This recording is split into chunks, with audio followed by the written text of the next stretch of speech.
Les amis, bonjour, j'espère que vous allez tous très bien. Moi ça va super puisque j'ai pris quelques jours de repos et surtout parce que la Formule 1 fait son retour cette semaine. Les acteurs du championnat se rendent à Montréal ce week-end pour disputer le traditionnel Grand Prix du Canada sur le circuit Gilles Villeneuve.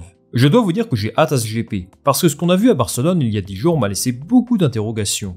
Bon, il y a une chose qui me semble certaine. Red Bull reste un cran au-dessus pour l'instant, et Max Verstappen s'avance encore une fois comme grand favori de cette course. Mais derrière lui et son écurie, il y a 3 prétendants qui souhaitent s'offrir le titre honorifique de deuxième au classement constructeur. Ferrari, Aston Martin et Mercedes. Alors vous allez me dire que terminer deuxième ne sert pas à grand chose techniquement, surtout pour des écuries du calibre de Ferrari et Mercedes. Eh bien détrompez-vous, c'est effectivement une place d'honneur, mais elle ouvre beaucoup de perspectives pour l'écurie qui s'en emparera. Déjà ça les rapproche de ce qui se fait de mieux en F1, à savoir Red Bull.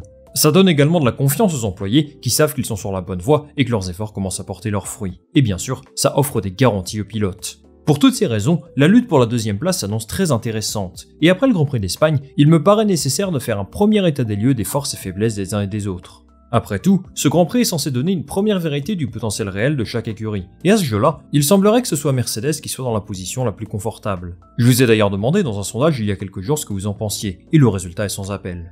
Est-ce que tout ça est bien vrai? Quelles sont les forces et les faiblesses de ces 3 écuries? C'est ce qu'on va voir dans cette vidéo.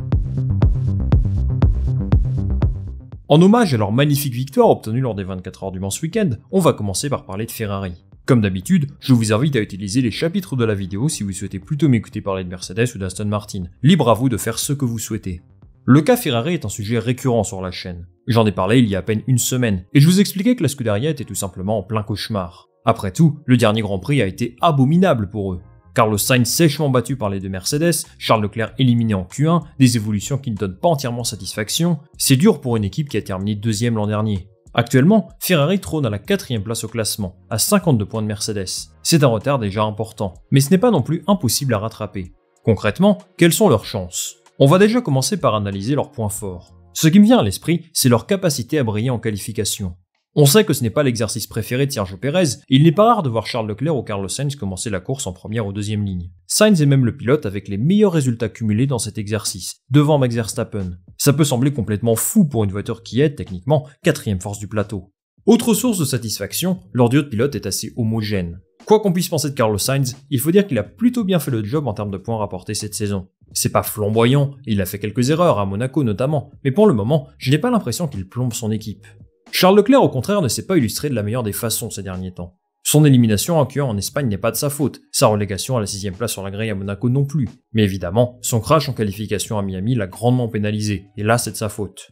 Malgré tout, j'ai envie de croire qu'il traverse simplement une mauvaise passe, et qu'il va se reprendre. On parle quand même du vice-champion du monde en titre, il a quelques défauts qui lui placent encore un niveau en dessous de Verstappen à mon sens, mais ça reste un pilote de qualif très solide, et avec une bonne stratégie et une bonne monoplace, il peut gagner des courses, c'est sûr. Et la transition est toute trouvée pour parler des faiblesses de Ferrari. Le plus gros problème, c'est que la monoplace est juste mauvaise par rapport à l'an dernier. Je le disais dans ma vidéo à leur sujet, il me semble qu'ils ont développé une monoplace avec un concept aérodynamique différent de celui de l'an dernier, et que ça a eu des conséquences désastreuses sur leur compréhension de leurs propres évolutions. Leclerc et Sainz l'ont confirmé, ils ne comprennent pas la voiture, son comportement change d'une seconde à l'autre et elle est ultra sensible à tout un tas de détails climatiques. En fait, je trouve ça très décevant qu'ils n'aient pas su profiter de leur bonne voiture l'an dernier pour développer quelque chose de costaud. Ça montre leurs lacunes tout simplement, et ce n'est pas l'arrivée de Fred Vasseur qui va gommer des années de gestion calamiteuse. Personnellement aujourd'hui, c'est l'écurie que je crois la plus éloignée de la 2e place au championnat. Ils connaîtront des bons week-ends, c'est sûr, mais l'instabilité structurelle qui règne chez eux me rend assez pessimiste quant à leur perspective d'évolution. Après, ça reste Ferrari, une écurie historique avec des infrastructures au-dessus de la moyenne et certainement un projet qui tient la route. Mais les déceptions qui s'enchaînent d'année en année leur font perdre toujours plus de crédit. Une chose est sûre, le prochain objectif pour eux sera de rattraper Aston Martin. Aston Martin justement a surpris son monde cette saison. La MR23 est une candidate au podium chaque week-end ou presque, comme en attestent les excellents résultats de Fernando Alonso jusqu'à présent.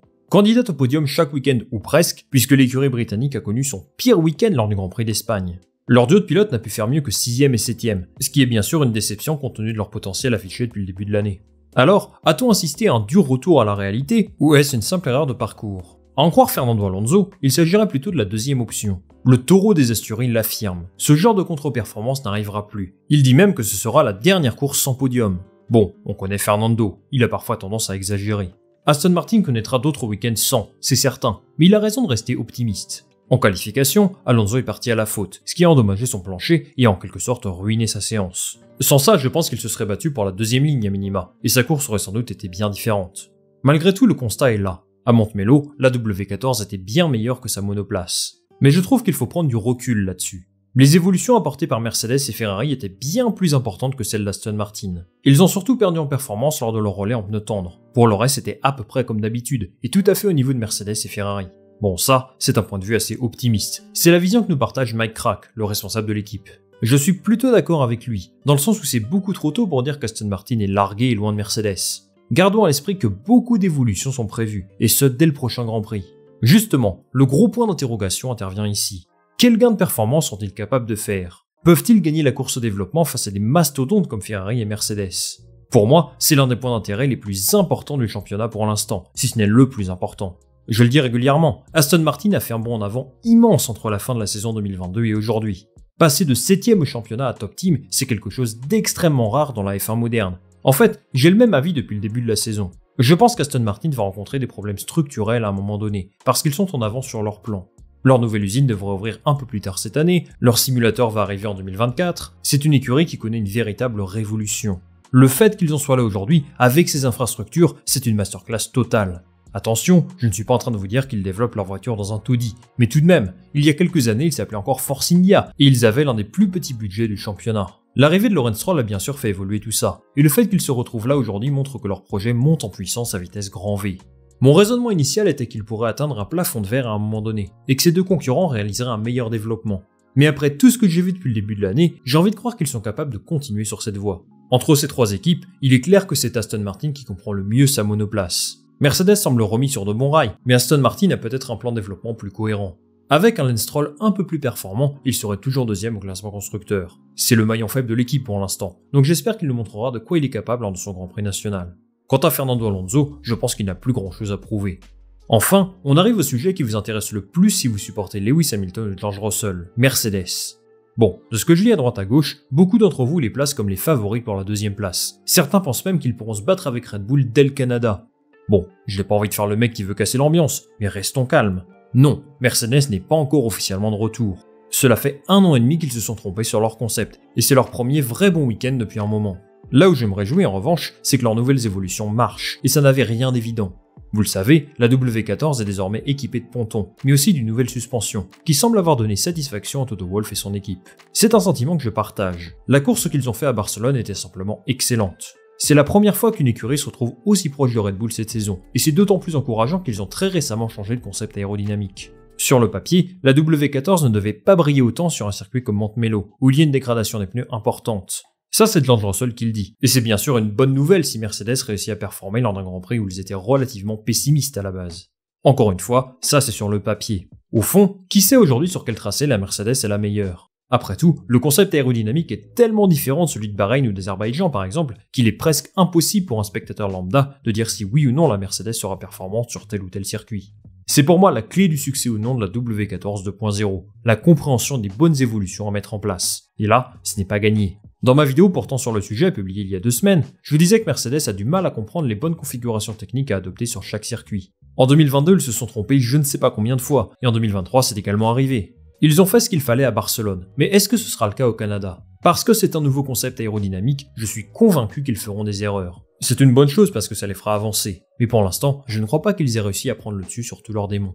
Dans tous les cas, pour moi un retour réussi de Mercedes signifie une W14 au niveau de la Red Bull. C'est mon avis et peut-être que vous ne serez pas d'accord avec moi, mais quand tu as ces ambitions, ce palmarès, ces pilotes, tu ne peux pas te satisfaire d'autre chose. C'est d'ailleurs totalement assumé par Lewis Hamilton, qui explique régulièrement en conférences de presse et autres qu'il s'en fiche de finir deuxième. Lui, ce qu'il veut, c'est se battre avec Verstappen et Red Bull, et je ne peux qu'être d'accord avec lui.